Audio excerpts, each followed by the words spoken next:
สบายดีทุกๆคนในที่สุดก็เลิกแล้ว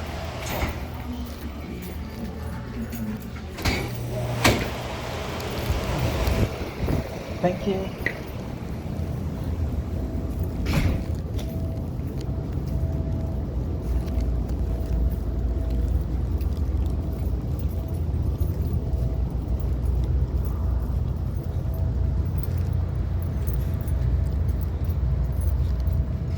ตอนนี้มันอยู่ทางในเนาะบ่แม่นเขาเอิ้นว่าอยู่ออกมานอกจากอาคารแล้วกำลังสิย่างออกไปประตูโค้งใหญ่เบิ่งมีผู้ใดเห็นภูแน่ที่จริงอยู่หั่นเป็นภูเนาะ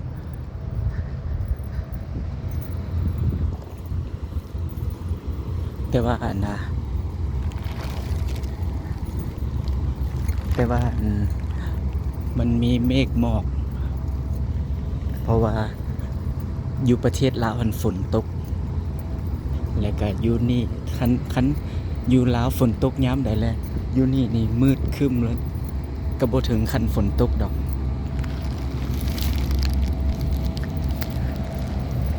มื้อนี้เป็นประวัติการเนาะที่ได้เลิกไว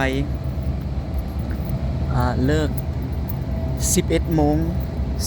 ก็เลิกมื้อนี้มา OT เด้มา OT แบบมื้อนี้ปกติเป็นมื้อวันศุกร์เป็นมื้อพักของเฮาพักวันศุกร์กับวันเสาร์ก็เฮ็ดเวียกแต่5มื้อแหละอันนี้เป็นเสียงจักรเครื่องจักรใหญ่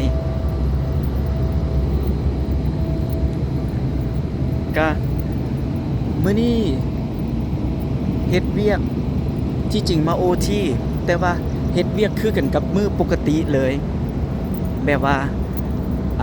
เข้าปกติก็เลิกแต่ว่ามื้อนี้ปกติ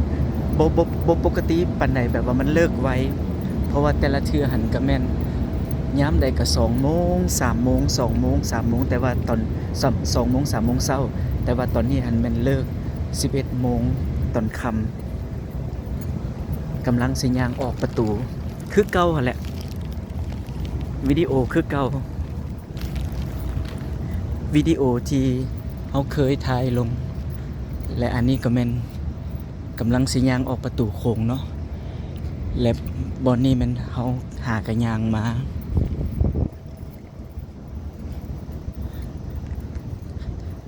อันนี้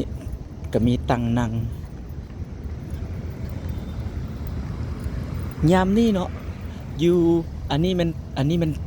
ต้นเดือน6เลยเด้อวันที่7วันที่8ของเดือน6แล้ว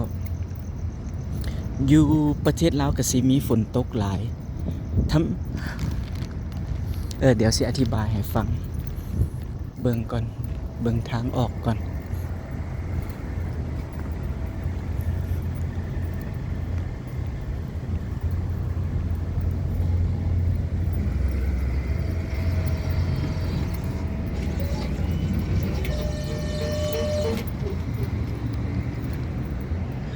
อันนี้ก็แม่นบอนนั่งท่า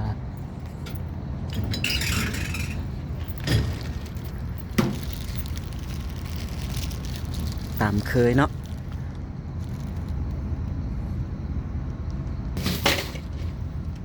แบบทำอิฐเฮาก็คิดว่าถ้าว่าอยู่ประเทศลาวฝนตกแบบว่าอยู่เขตอาซีตะเว้นออกเฉียงใต้ฝนตกและอยู่นี่ก็สิฝนตกนํแต่ที่จริงก็บ่แม่นหลายคนเว้าว่ายามฤดูร้อนเนาะของอยู่นี่หั่นจะบ่ได้ฝนตกตอนสวยหั่นก็เริ่มว่าร้อนแล้วโอเคบ๊ายบายเซอร์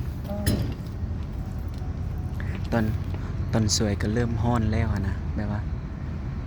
ร้อนนี่ถือว่าร้อนหลายแบบเอารถปะไว้อยู่ทางนอกเนาะแล้วก็ขึ้นรถนะร้อนคือกันกับประเทศลาวตอนสวยเด้อแต่พอมาตกตอนแรงแบบว่าตอนประมาณเริ่มแบบว่า4 โมง 5 โมง 6 โมงแล้วจะมีแบบลมพัดเย็นๆแล้วก็ตอนแรงนี่ก็อากาศก็เย็นฉะนั้นอันนี้เป็นสิ่งที่มันแตกต่างกัน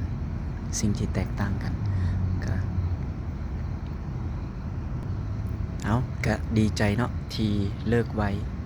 ราะว่าเดี๋ยวนี้ก็อ่าเลิกไว้11 โมงแล้วก็ได้มีโอกาสกลับบ้านแล้วก็อาบน้ำพักผ่อนเพราะว่ายามใดก็3 โมงบางเทื่อก็2 โมงตอนเช้า3 โมงฮอดบ้านอาบน้ำก็บางเทื่อก็4 โมง5 โมงตอนเช้าจึงได้นอนตอนนี้กำลังท่ารถอยู่คือกับรถเอิ้นรถทางแอปนั่นแหละแล้วก็เดี๋ยวนี้บ่ฮู้ว่ารถมารับแล้วหรือยังเท่านี้ก่อนบ๊ายบาย